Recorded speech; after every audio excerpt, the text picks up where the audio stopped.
3 weeks back, I discovered that my boyfriend Ethan had been arranging for people to flirt with me. Not just a couple of times, not even a handful, for 2 full years. His buddies. Complete strangers in pubs. Men messaging me on social media whom I assumed were simply thirsty randos. Every single one was doing it on his instructions, putting my faithfulness to the test. And he had been filming my reactions and reviewing the clips with his pals like it was a weekend sports broadcast. I'll do my best to get through this without breaking down, but truthfully, I've been a wreck ever since the truth surfaced.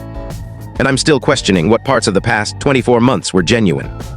Ethan and I first crossed paths at a friend's birthday celebration in Louisville, sometime in early 2023. My friend Lauren was celebrating her 27th and had booked the private area at this cozy downtown tavern. Ethan arrived along with one of Lauren's office colleagues, and we ended up chatting nonstop for roughly 3 hours. He had a great sense of humor and this endearing, clumsy charm. He also possessed this habit of recalling tiny things I'd casually mentioned. For instance, I might bring up how much I enjoy morning meals, and 2 weeks afterward he'd send me a photo of pancakes he'd prepared topped with an impressive fruit arrangement. Those opening months felt wonderful. He paid close attention, knew my mother's name by heart, inquired about my sister Clara's upcoming wedding details. Delivered chicken noodle soup when I caught a cold. All those little gestures that convince you this guy might actually be special. We became exclusive around May of that year, and everything progressed quickly afterward. By autumn, we were practically cohabiting, mostly at his place because his kitchen was larger and I enjoy preparing meals.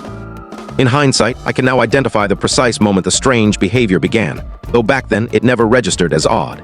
It started perhaps half a year in during the holiday season. We were at a sports pub watching a match alongside some of his buddies. Ethan stepped away to the restroom, and one of his friends, a guy named Mason, began openly flirting with me.